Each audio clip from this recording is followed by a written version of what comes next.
Hello everyone and welcome, it's Alexandra. We keep on working on our natural history mini book, and after we have assembled the first page, we will move on to assembling the second one. I will have a playlist for the videos in this series, so make sure to check it out for the previous parts of the tutorial. So for our today's page, and let me first show you how the page will look like, just to refresh your memory. This is the page that we will work on today. We have two flaps on the page, and the top flap has a pocket with some fun little elements inside. Both of the flaps unfold and reveal a space that also holds a skinny journal for you to embellish later. This is how the journal looks like. It has some specimen slides on the cover. On the reverse side of the page, we have a vertical pocket with an acetate window, and that pocket holds an envelope with various little elements that you can use for embellishing a few of the skinny journals that you have in the book. Now, the pocket page holds a large tag that looks like this, and that's the second page of our book that we will work on assembling together today. Let me show you the pages that you're going to separate from the rest of the kit. This is our base page. Then we have the page that looks like this. Then we have another page with two more of the flaps, the pocket piece, the little cards that go into the pocket. We have some slides and a little piece of collaged paper for you to use in the skinny journals. On this page, we have the cover of the first of the skinny journals that your book will have. We have the bugs for the specimen slides, and we have some additional elements for you to play with later. Then we have a page with the large envelope and some faux film slides there as well. And then the last page has the tag and some additional cards and labels for you to use.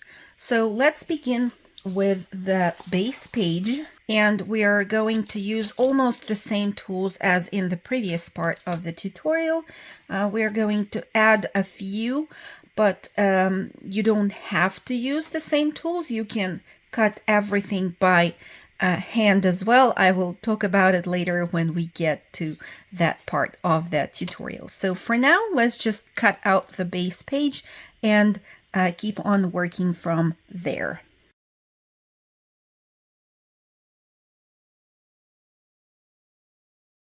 The same way we folded the flap and created our base page the previous time in the previous part of the tutorial, we will do the same with the second page too. Distress the edges. So we have that done. I think we can move to the next sheet that we have prepared for today, and it's the one that looks like this. We're going first to cut out the piece of the matting paper. This element will be glued down on top of our base page right here.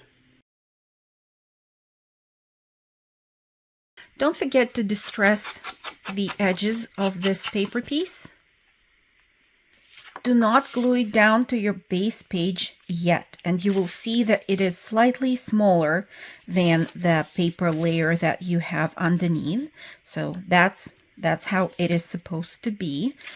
put these elements aside for now, and we will take the sheet that looks like this, and we're going to cut 2 of these flaps first.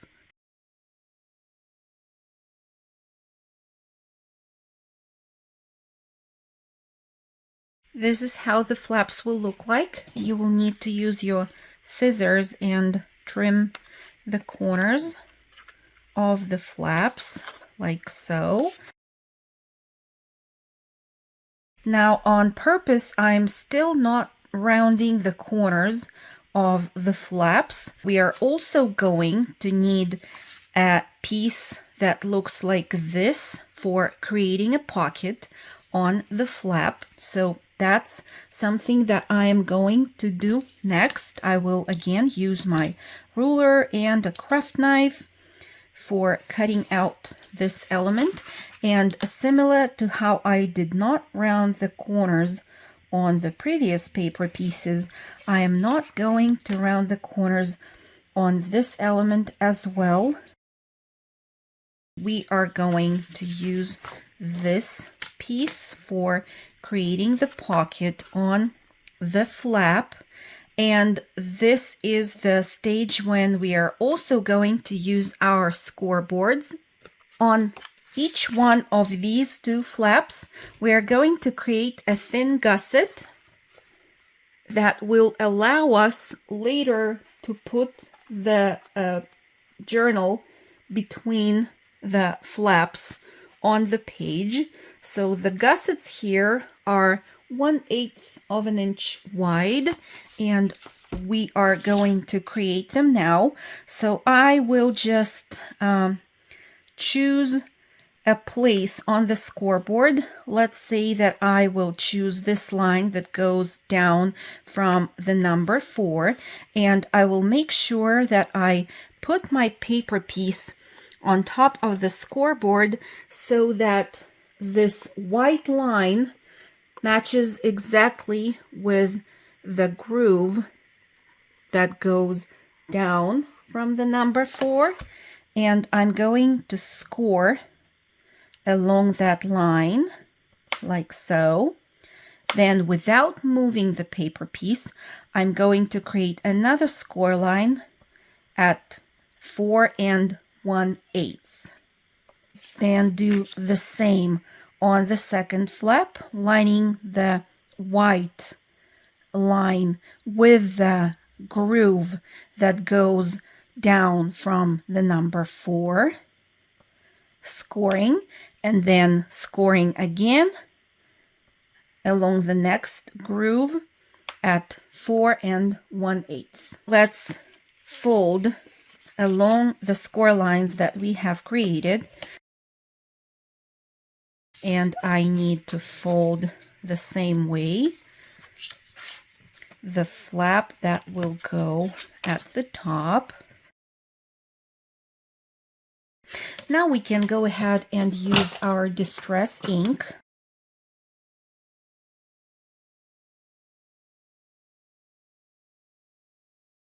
We will need to add some more ink along the folds on the reverse.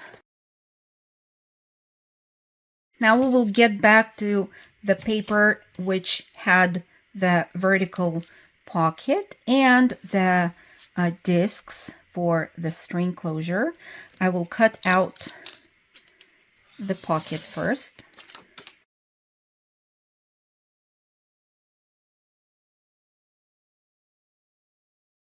Then I will create the score lines along the flaps.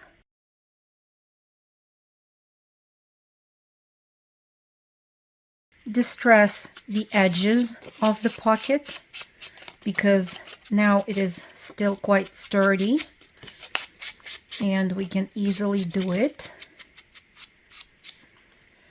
Now we need to cut out the central part that will have the acetate piece there. I'm going to use my 1/2 inch circle punch for that because I want to have the rounded corners on the opening, and that's why I will punch them out first I'm going to line the punch up with the corner in each of the 4 places where I need the rounded edges. And now I will use the ruler, and I think it will be even better to do it from the back side, because you will basically need to line up the ruler with the edge of the circle at the top and the edge of the circle which is at the bottom, and then cut a line like so. And as you can see, you have a perfect edge here on the front side of the pocket too, or you can do it from the front side of the pocket as well. It doesn't matter, but that's the way to go.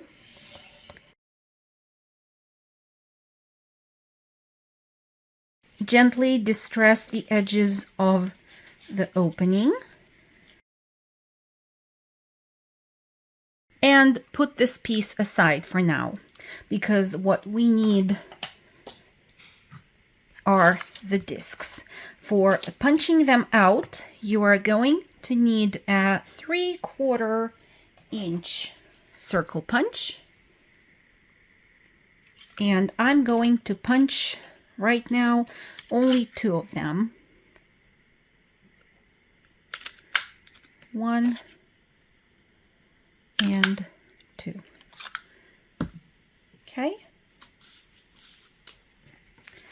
I will then need just a tiny piece of scrap paper. Let's use the offcut that we have, and I will just punch 2 more circles, and I will then glue the printed discs to the punched out cardstock circles. Distress the edges of each circle. We're going to attach the discs now to the flaps. So on the flap that will be at the bottom, you have a place marked for poking the hole. So I'm going to poke a hole in the center of this white circle, just like so. I know there are the white splatters there on the paper too, but you need this circle here. Then I'm going to punch a hole in the center of the disc as well, like so. And I'm going to need a little brad to secure the disc on top of the paper flap, like so. When you flatten the prongs of the brad in the back, make sure that they go parallel to the edge of the paper, and make sure that you flatten them real nice, like so. Then you also have the same circle on the little piece of paper that will form a pocket on the top flap.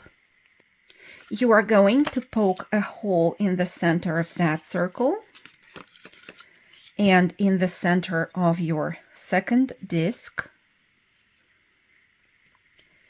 and use another brad for attaching the disc onto the paper flap. Here, the same thing, just make sure that the prongs of the brad are parallel to the long edges of the paper piece. Okay, now since we are going to store some additional paper pieces inside this pocket and we don't want them to catch on the prongs of the brad,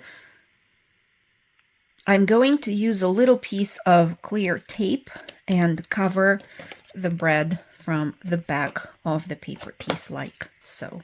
Now I can go ahead and glue this pocket down to the flap by adding glue only along the 3 edges of the paper piece.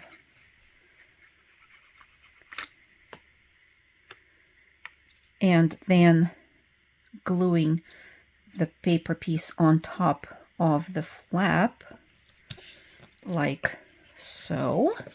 Our pocket is right here, and then when we get to the second flap, we will have to cut out the matting pieces for their backs. This paper piece will be used for the top flap backing, which means for this one here, and this piece will be used for the bottom flap backing. Now let's cut them out. Don't forget that this piece pairs with the bottom flap, and this piece with the top flap. To glue both of the pieces together correctly, you're going to take your part of the flap that will be visible from the front and flip it like so. Then take the next paper piece and glue it down on top so that the areas with the rounded corners match at the top of the layers. Checking again that my rounded corners are there at the top, and the rounded corners of this piece are at the top too. So I'm lining both of the papers along that edge flush.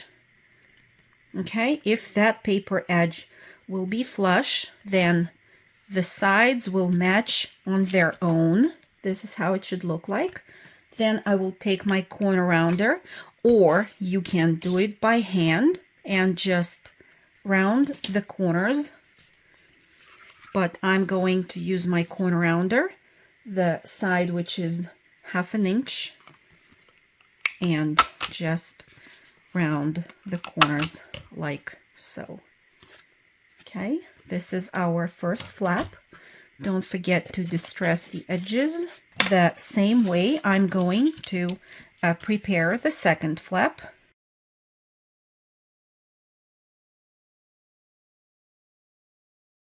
Now let's get back to the vertical pocket. We need to add some acetate to the opening, and this will also stabilize the piece because it's very flimsy at the moment. Let's measure how big the acetate piece should be. In my case, it should be about 1 7/8 by 6 1/4, around that. Here I have prepared the acetate. Now make sure that you add the glue around the opening. I think it will be enough. We will not need to add more glue to the acetate piece itself because the borders here, the edges, are quite narrow, so it will be enough. You just need to make sure that you glue the piece down close to this edge that doesn't have the flap, and you center it between the short flaps. Our pocket is ready, and we can set it aside till we get to the point where we need to glue it down onto the page. We will now get back to our flaps and our base page. We will have to find a place for gluing the flaps down onto the base page, and I'm just going to first have a look where I need them to be. They need to be in the center.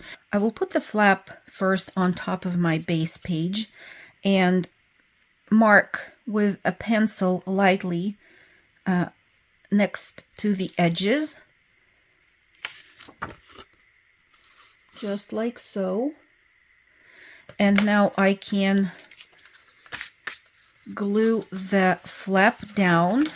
Make sure that you have your paper positioned correctly on the table. Now you're going to add the glue to the flap only. Do not add the glue to the gusset. And I'm going now to line the edge of my base page with the score line right here, the bottom one, so to say. And I will also look at the pencil marks that I have. And I will glue my flap down in place. This is how it will look like. So now when the flap is closed, it's right between the pencil marks that we have created. Let's repeat the steps for the bottom flap.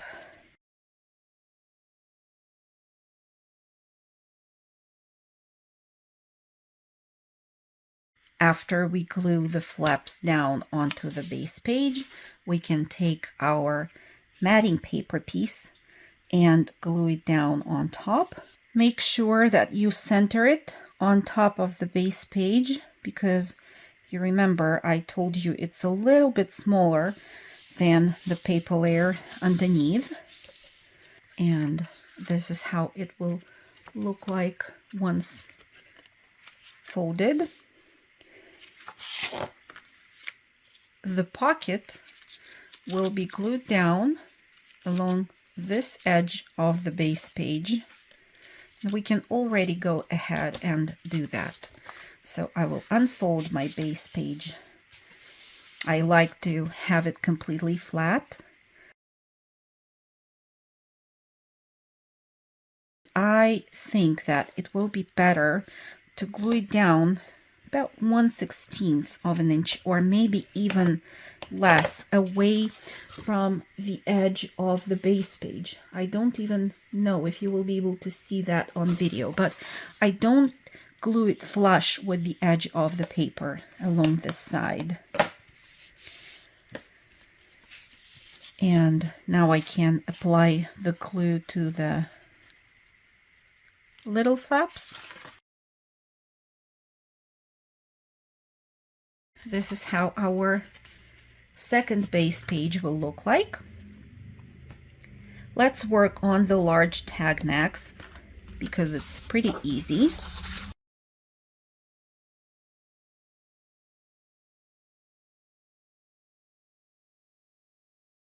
Your tag is ready. It will go inside the pocket page like so. Now let's keep on working on the flaps. We need to add a string, and I'm using just very plain thin string for crocheting doilies, if I'm not mistaken, or something like that. It is from the craft section at Walmart. So I'm just going to take a string long enough. I will always be able to shorten it, but I'm just going to tie a double knot around the disc, which is on the top flap, and I will trim the excess thread on this side, and then I will be able to wind the thread around the discs like so. And you can at this point decide how long you want your string to be. I think I'm good with that length, or around that length. Now I will get back to the cards that will go into the pocket on the flap, and it's super easy to cut them out. You can either have them one-sided, and then you will have 4 cards to put into that pocket. So you will just separate the cards and distress the edges, or you can have them double-sided. In that case, you will just fold them together like so. Okay, and add the glue, and then trim a little bit off of this edge because the white border of the paper is showing there. So I can just trim that off, or you can simply add the distress ink, which is also fine. Here I have a double-sided little card to put into the pocket on the flap, and you can decide which side should be on the top. This is the second card to go into the pocket. Then we also can add some faux film slides in there, and for that we are going to need to cut them out.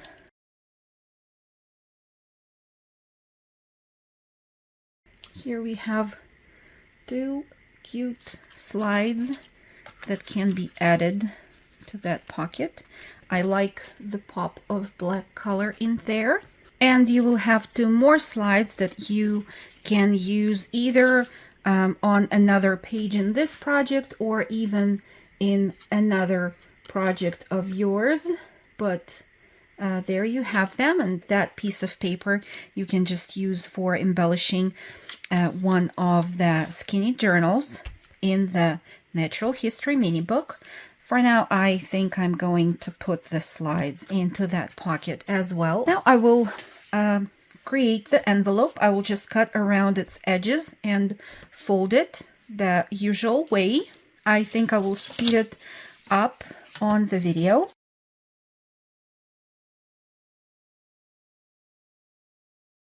Remember to always use your ruler and a craft knife when you need to cut along the straight lines, and then use your scissors for rounding up the remaining areas, just like with the case of this envelope here. Now fold the flaps of the envelope.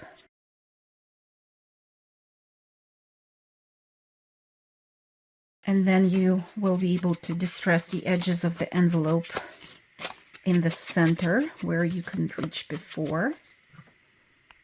I'm going to add very thin lines of glue on the large flap and then create my envelope. Our envelope is ready. We can now cut out all the little pieces that we have for our second page and store them for now inside the envelope. I will do it now.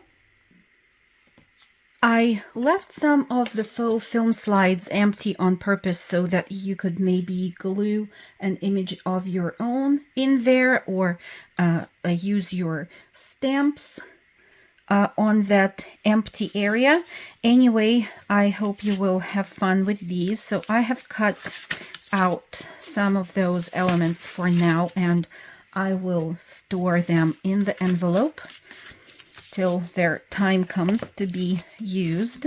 Now the envelope will be put in here, and what's left for us to do now is to work on the skinny journal, which is exactly what we're going to do now. First of all, I'm going to cut out my cover, and I am also going to need the bugs. So the way we will cut them out is like so. We are going to trim along the line, which is the same for all three of them, so that it's easier. And then I'm going to trim the rest. Now we're going to fold them together like the large tags. Glue the paper pieces together. And use your best fussy cutting scissors to cut each one of the bugs out.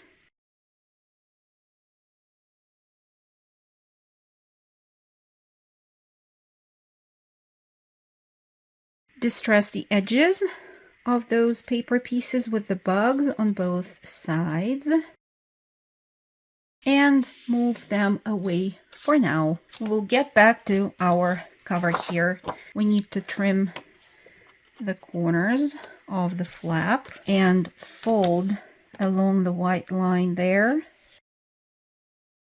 Now, after you fold the flap in, fold the cover so that it goes right next to the edge of the flap. Now we will have to work a little bit harder than on the rest of the windows and openings, because we have 3 openings in here and they're really small. For having the rounded corners, I will need to use a tool that looks like this. I think it's called a Japanese screw punch, if I'm not mistaken. This one specifically is from Martha Stewart, but I do not know if you can still purchase it. This tool is quite old. But on AliExpress, if you search for Japanese screw punch, you can find something else that looks like this. Okay, and the screw punch will come with a few sizes of this little metal piece that you can use for having various punched out openings. The screw punch that I have here, the white one, also comes with 3 pieces that you can change in case you need to. So I am going to use the middle size and punch out the corners of each one of the 3 windows of the slides. I will, of course, have my cover folded like so, and then I will just place the puncher in each one of the corners and punch a hole like so. So that basically is the same thing that we did with the punches, but since none of the punches can reach here, unless, you know what, you can use a big bite. That's what you can use.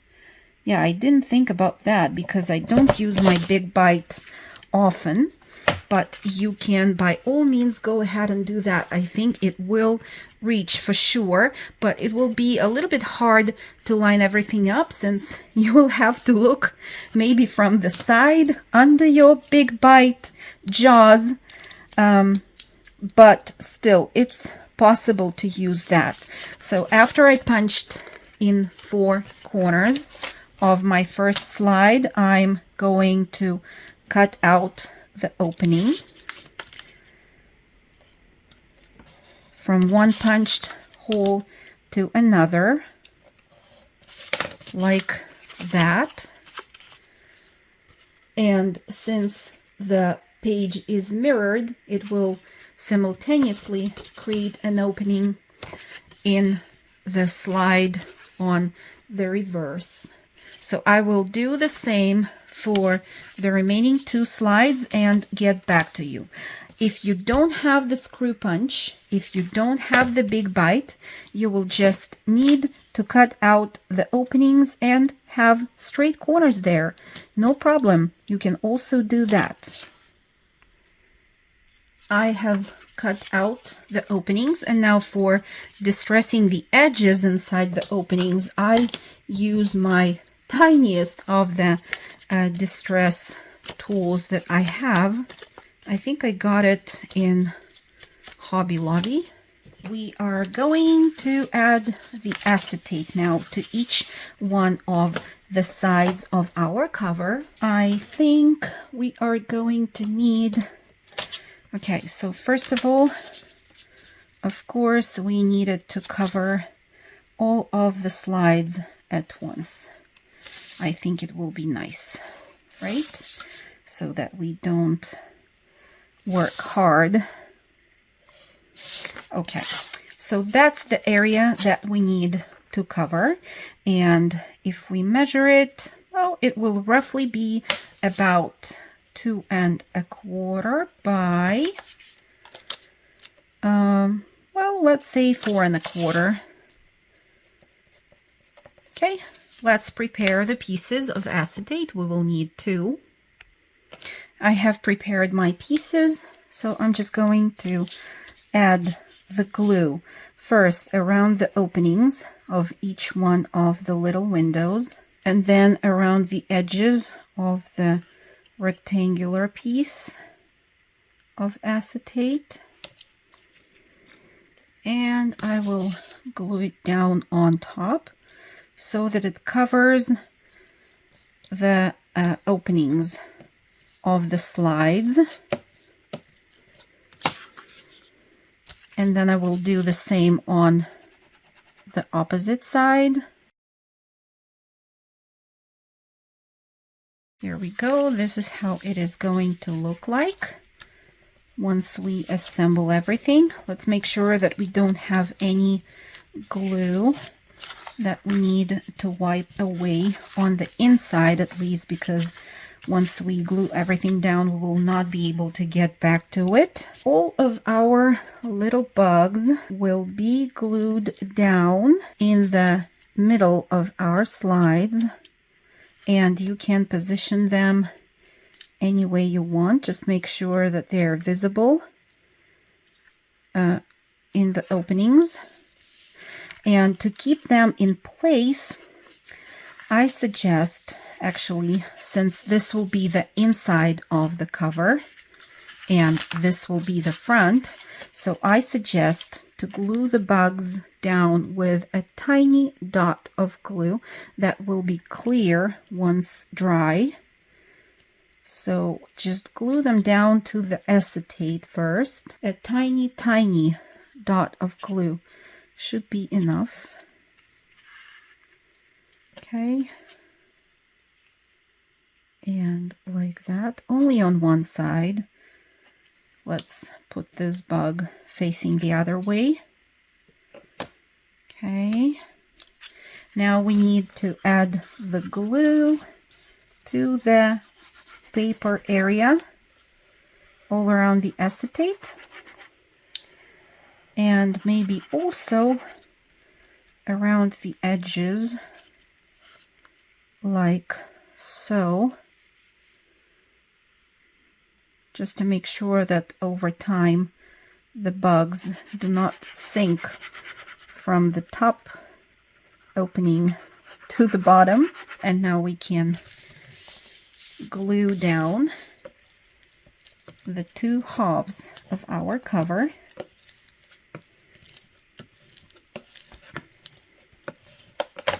If you have, just like me, some glue showing in there, I think it will just add to the effect of the vintage slide over time. Because even if the glue will be translucent, you will see that it is there in the corners of the slide, but I think it is fine. So right now, let's just add some ink around the edges of the cover. And measure your cover with the flap folded in. So it will be about 3 3/8 by 6 1/8. I'm going to cut a piece of craft cardstock of that measurement and get back to you. Here is that piece. Now I'm going to position my future journal cover on the surface like that. and I will apply the glue onto the flap, and then I will put the craft cardstock piece on top, making sure that I line it up along the outer edge of the cover and glue it down to the flap on this side. Now you might need to trim from the length of the cardstock piece, or you might not. Just check how the things are and decide if you need to trim anything. And now on the inside, since I don't want to see this very bright flap, I will just use a piece of washi tape. My cover is done. Now you will measure how big the journal pages need to be, and I think it will be about, in my case, 7 inches by 6 1/8, like before. I'm going to use just 2 sheets and fold them together like so and see if they fit inside my journal. I will be able to trim the edges along the edges of the cover a little bit later. Now you can either stitch the pages on the sewing machine to your cover, or you can use a thread and a needle and sew them to the cover, or you can use the staples, whatever you like. I am going to use 2 simple staples.